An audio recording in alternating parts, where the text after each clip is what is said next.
What's happening, everybody? It is Tuesday, March 24th, 2026, and I am working. It's another glorious work day, which means I don't really have a lot of time to get out of the house today. In fact, it was very, very busy at work today, and just didn't get out. So here I am with another video going over my collection of Wii games.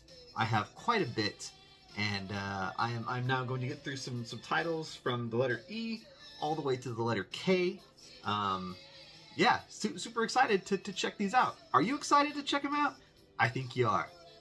Okay, so first off, I'm going to start with some games that I didn't get last time. I didn't have them bundled with the rest of my games, and so we're gonna go back a few letters, going back to B and C. So here we have Brothers in Arms. Double Time. This is a first-person shooter, I believe takes place during World War II, developed by, I guess, Ubisoft? I can't really tell. I know this series was created by Gearbox, or was made, some games in this series were made by Gearbox. This one appears to be made by Ubisoft. It is a Wii title, and it is 2 discs. Can you believe that? A 2-disc Wii game. That's how big Brothers in Arms Double Time is. I literally just got this the other day at GameStop. It was $7. So yeah, GameStop, they carry older titles now. They consider the Wii and everything retro. So those are all kind of bundled in with Wii, PS3, Xbox 360. Because hey, these consoles are 20 plus years old now. Can you believe it? Anyways, haven't checked this out yet, but I'm going to eventually. Alright, next we have another World War II shooter. This is Call of Duty 3. It was a launch title for the Wii when that came out in November of 2006. And so I have to pick it up because I am trying to collect all of the launch titles for every video game console that I possibly can. Excuse me, I had an itch in my eye. So this is Call of Duty 3. It's okay. It's not that great. The Wii motion controls are pretty awkward. There's like a part where you have to like move the remote and the nunchuck to like fend off enemies, and that took me about 7 or 8 tries to finally get correct, just because the way the Wii remote and the nunchuck were responding, or I should say not responding, made it really difficult and frustrating. I eventually got through it, but it was a slog. So anyway, Call of Duty 3, it's okay. Just move on to the modern ones on 360 and so forth. You can kind of skip this one. Okay, we have another Wii launch title. This is Cars, based on the film of the same name. This one has you kind of taking part. It's almost like an open world racing game. It's kind of crazy. You move Lightning McQueen around Radiator Springs, and you take on different challenges from cars that have come in. I think it takes place after the film, so people are like, oh, we gotta go check out Radiator Springs, and so all these racers from around the world come to compete against Lightning. It's ambitious, I'll give it that, but as far as like the controls go and the fun, yeah, it's okay. But points for ambition. Cars. This is an interesting one. If you can find it, I'd say give it a try, but it's not a must-have. But it's pretty good. Our next title. This is another Disney game. We are checking out Epic Mickey. This is from Warren Spector, who's famously known for the Deus Ex series. He made Epic Mickey for Disney. I think published by Disney. One of the rare kind of Disney published video games. Yeah, cool. Anyway, Epic Mickey stars our titular hero, Mickey Mouse, as he battles against Oswald the Lucky Rabbit, who feels that Mickey has kind of usurped him as the de facto kind of Disney mascot, which that's what happened in real life. Funny enough, March 24th, today that I'm recording this, is the birthday of Oob Iwerks, or is it Ub? I never know if it's Ub or Oob. Anyway, it is his birthday today, and Oob, or Ub, co-created both Oswald and Mickey, and didn't get his due for quite a long time. Him and Disney seemed to have a falling out, but got back in his good graces. Oob would later go on to pioneer a lot of the animatronics that you see at Disneyland. You know, the Lincoln animatronic, all the animatronics in Pirates, Small World, Haunted Mansion. All those early Disney rides with the animatronics came from the work of Oob Iwerks. I feel really bad for not knowing how to say his name, but that's his fault. He shouldn't have had a weird name. Sorry. Fun fact about Oswald: it was owned by Universal for a really long time. That's why we got Mickey Mouse. Mickey had to be created because Universal stole Oswald from Disney through a contract loophole. So when they wanted to make this game, in order to get the rights to Oswald back, Disney, which owns ESPN, had Al Michaels doing commentary for them on football. But NBC, owned by Universal, really wanted Al Michaels for their Sunday Night Football games. So in order to get Al Michaels to NBC, they had to agree to give Disney the rights to Oswald back. So Al Michaels was traded for Oswald the Lucky Rabbit, and everybody made out in the end. Next, we have Escape from Bug Island. I've never played this, but as we discussed in the last video I did for these Wii games, I am a sucker for weird games with weird covers that just look bizarre. I'll get around to this one day, because, I mean, look at that. How crazy does that look? How can you not want to play this? Apparently I haven't wanted to play this for several years that I've owned this, but I'm going to get around to it. I promise. Okay, here we have Excitebots Trick Racing. This is a Nintendo developed and published game. So, part of the Excite series. In fact, here we have Excite Truck. These are both made, I don't know if they're made by the same developers, but they're definitely part of the same, like, series, right? And they're kind of an offshoot of the Excite Bike series, which started on the NES way back when. Anyway, Excitebots is the second game, Excite Trucks is the first game, and this is also a launch title for the Wii. Played exclusively with the Wii Remote held sideways. Same thing with Excitebots. So, yeah, the Excite Truck, this is okay. It doesn't control all that great, but it's fun. I haven't played Excitebots, so I don't know if controls got better, but I would hope that they did, since it came out several years after this did. But anyway, yeah, this is okay. Don't know about this one, but I assume it's just as good, or maybe a little better than Excite Trucks, so who knows. Next we have Final Fantasy Crystal Bearers. Yeah, it's Final Fantasy. I had to get it because it's Final Fantasy. But other than that, I don't know too much about this game. I think they maybe did a Switch version of this. I can't remember. But yeah, I should really check this out because I love Final Fantasy, and that's why I got the game. I'll eventually play this. But until then, we can just look at the cover and wonder what exactly is inside this game. What's inside? I have no idea. Well, there's a disc and a booklet inside. That's what's inside. I mean, like, in the game.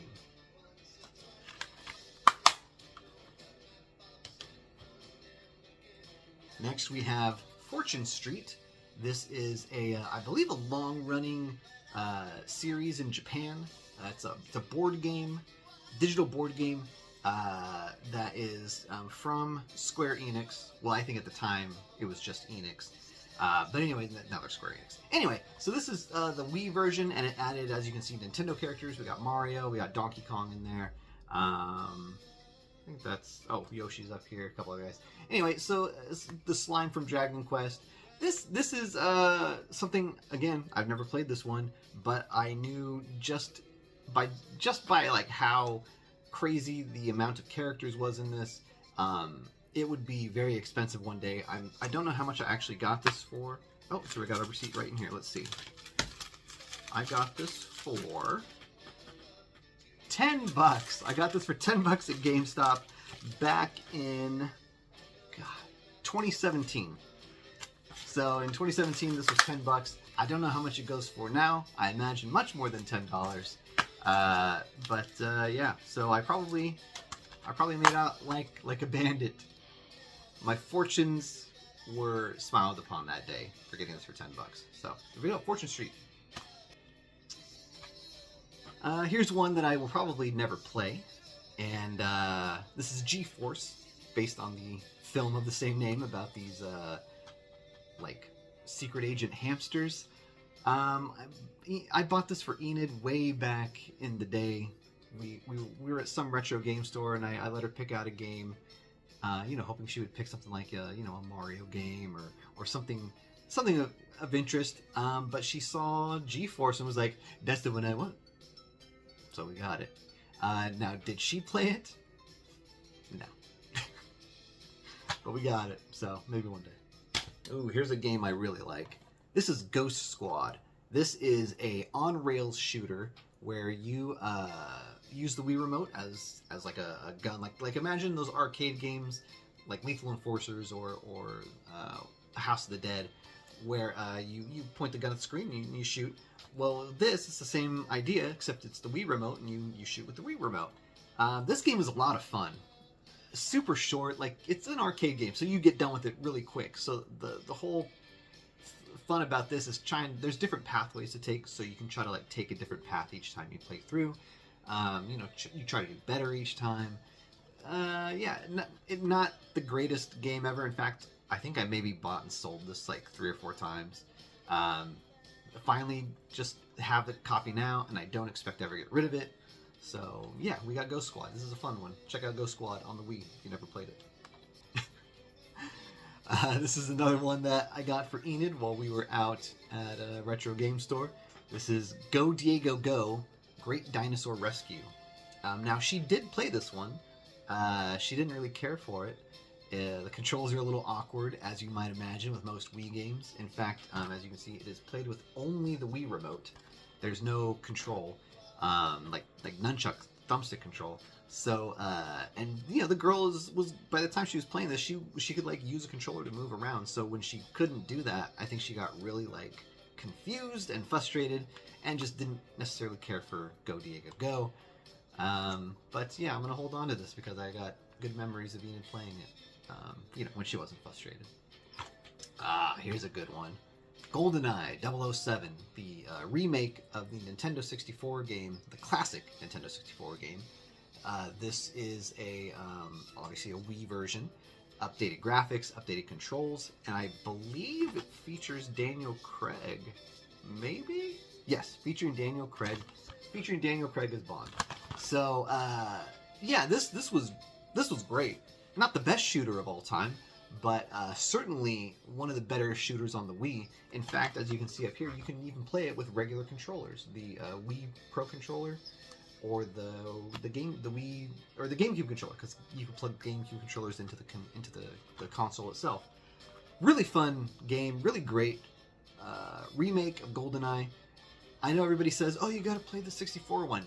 The 64 one kind of sucks. Like, it's okay, but its controls are archaic. This is a great version of GoldenEye. So go find this if you can. It's wonderful, fantastic. I got this, I believe, for Christmas from my dad. I think this is the same copy I've had ever since then. So check out GoldenEye. This is a good one. Okay. Another Wii launch title, because I gotta get all the launch titles. This is Happy Feet. Haven't played this one yet. I was kind of going through all the launch games recently. Didn't get to Happy Feet yet. I will eventually, but I'm not, I don't have high hopes for this one. So, up next we have Harvey Birdman, Attorney at Law. This is a good one. This is basically the Phoenix Wright series. It's a Phoenix Wright game, but starring Harvey Birdman and the cast of characters from that show. This was a popular Adult Swim cartoon when that launched way back, I think in 2001 or 2002. Yeah, Harvey Birdman, Attorney at Law, very surreal, very odd cartoon, and its style is carried over perfectly to this video game adaptation. The animation in the game looks exactly like the show, so if you can kind of see there, yeah, it's wonderful. It's Guile. Well, as you can see here, there's Guile there with his hair on fire. So it pokes fun at Capcom. It pokes fun at video games in general. It's hilarious. I love Harvey Birdman, Attorney at Law. Love this game. If you like the Phoenix Wright titles, go get Harvey Birdman, Attorney at Law. I don't think you'll be disappointed. Okay, we've got Harvest Moon, Magical Melody. Haven't played this one. I've played Harvest Moon games in the past. Just never got around to this one. But, you know, knowing how rabid people get for these types of games, I saw it at a retro store and I was like, I better get it because, you know, whatever price it is now is probably going to be double that in a couple years. So I have this game now. Is there... No, there's no receipt in here, so I don't know how much I got it for. But I assume, like I said, it's probably more expensive now than it was way back whenever I got this initially. So, alright, let's do these next two at the same time. This is Hooked. Oh, sorry. Hooked and Hooked Again. These are fishing games for the Wii. The only reason I picked them up is because they are from a publisher called... Am I on the screen? There we go. Axis. Publisher called Axis. I was in a mood where I was trying to collect every game published by made by certain publishers, put out by certain publishers, I should say. And Axis was one of them, so I picked these up. I also got them because they appear to be developed by Arc Systems Works, who are well known for the Persona series and other various Japanese role-playing games and so on, so forth. So Arc System Works and Axis, this was like a twofer for me of games I needed to collect. I have not played them. I don't really have much interest in playing them, honestly, but I had to get them because Arc System Works and Axis, so they're in my collection. Alright, speaking of light gun games, House of the Dead 2 and 3 return. This is a compilation of obviously the second and third House of the Dead arcade games made for the Wii, ported to the Wii, and like Ghost Squad, it uses the Wii remote as your zapper, your gun, and yeah, just a great versions of these two games. House of the Dead 2, all-time classic. House of the Dead 3, I had not played much, if at all, I think, before I got this. But it's also good. It's a little more, like, it looks better, you know, because I think it came out a few years after 2. Yeah, I think you use a shotgun in that game instead of a pistol. But yeah, fun games. These are great. You know, the replay value is kind of on the low side, but you know, if you have a quick 30 minutes and you just want to knock something out, House of the Dead 2 and 3, these are fantastic. So highly recommended. All right, what do we got here? Indiana Jones and the Staff of Kings. Haven't played this one. You'd think I would have because it's Indiana Jones, but I just never got around to it. This came out in an era, it's a late era Wii game, and like I said in my previous video, I had kind of moved on from the Wii in its later years. I was really more focused on the Xbox 360 and PS3 as the end of the 2000s was coming, the early 2010s. I was, they were high definition, they were larger games, they just looked better and they played better. I was over the motion controls, and so I missed Staff of Kings when it came out initially. I picked this up, I don't know when I got this. Oh, there's a receipt in here, let's see. I got this in 2021 for $5. This was $5? Are you kidding me? There's no way this is still $5 now. Alright, well, hey, whatever. I got this for $5 in 2021. That's post-pandemic, so for some reason this did not hit. I bet now that Dial of Destiny is out, people are probably looking for this, and I can't imagine it's still $5. But anyway, yeah, I should probably check this out because I bet a lot of people wish they had this and they don't. So, Staff of Kings, I'm happy to have this.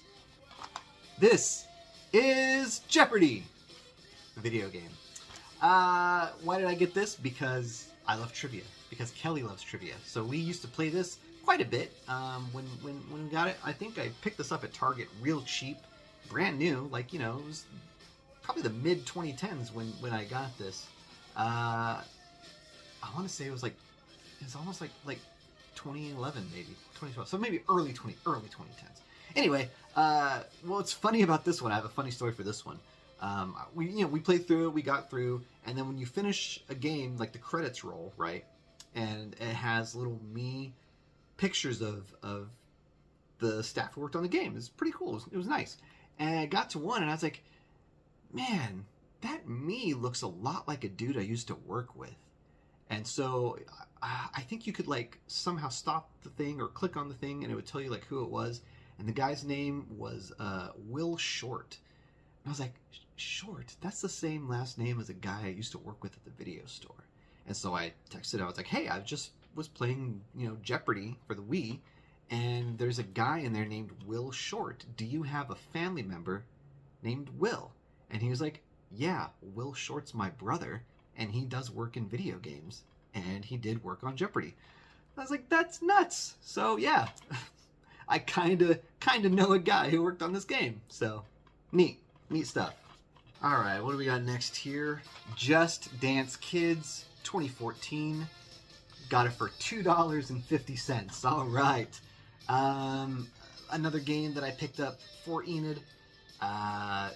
She played one of the we got Just Dance for the Switch, and she liked it. And so in my brain, I was like, well, I guess I better get every single Just Dance game that's ever existed. So we picked this up at Book Off, and I think she probably played it once, and then that was it. But we got it, so if we ever want to go back and dance to Ariana Grande, Demi Lovato, Yo Gabba Gabba, Interstellar Simon, the song Mary Had a Little Lamb, Fireflies by Owl City. 10 million fireflies. You know that song. Anyway, Just Dance Kids 2014. We got it. Do you have it? Probably not, but I do. Aha! Karaoke Revolution presents American Idol Encore 2. Now, do I have American Idol Encore 1? No, I don't. I don't know why I don't. I should, but I don't. This was another one of my, in my era of needing to collect everything.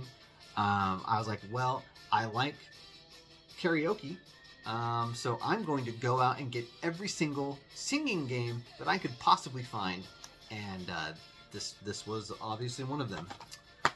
No receipt in here, but I can't imagine I paid more than a couple bucks for this. Probably like the Just Dance Kids. I probably got it real cheap at Book Off or something.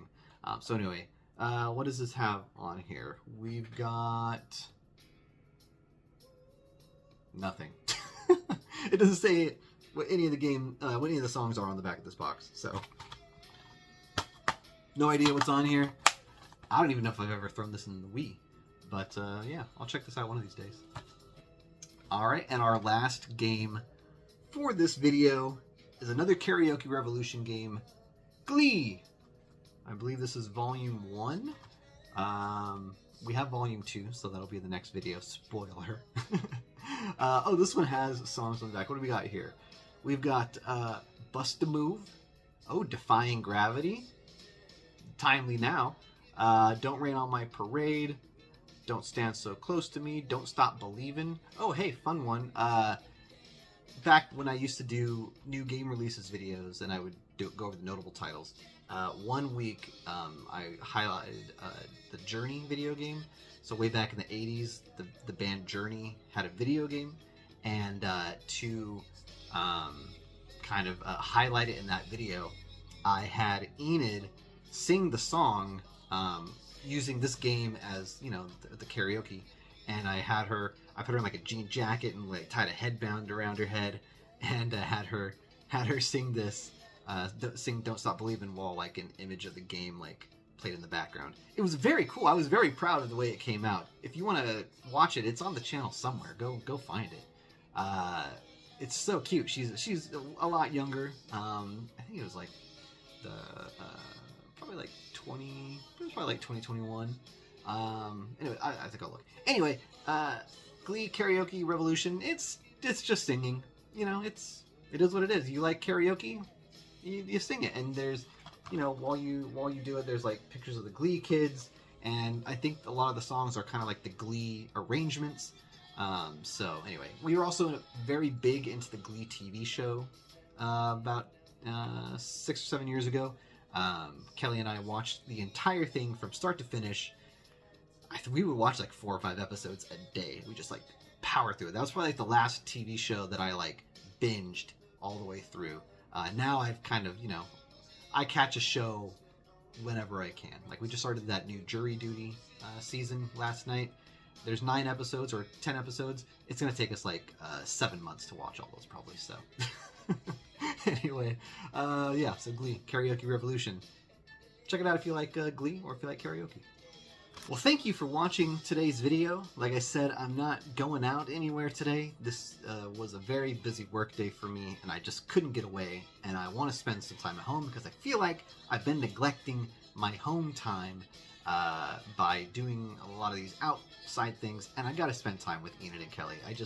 I know we do things together, but it's not the same as just sitting at home and being with them, so that's what I gotta do. That's what a man has to do sometimes. Anyway, today we've been listening to Elvis Costello and the Attractions. The album is Punch the Clock. I kept it kind of low. I don't know how much of it you could actually hear, but it's a cool album. I wouldn't say this is like my favorite Elvis Costello album. I think it's I mean, other than the very famous one with Radio and Pump It Up. I forget what that one's called. Your Brand New Thing or something like that. But the Elvis Costello album that I really love is called Trust, which I believe came out in 1981. This is from 1983. So yeah, check out Punch the Clock by Elvis Costello and the Attractions. Elvis Costello is a cool dude. Yeah, that's all I gotta say about that. Thanks, everybody. I hope you'll join me tomorrow. I think I actually do have an interesting thing for tomorrow night. So we'll see. We'll see if it comes together or not. I still haven't decided if I'm going to do it or not.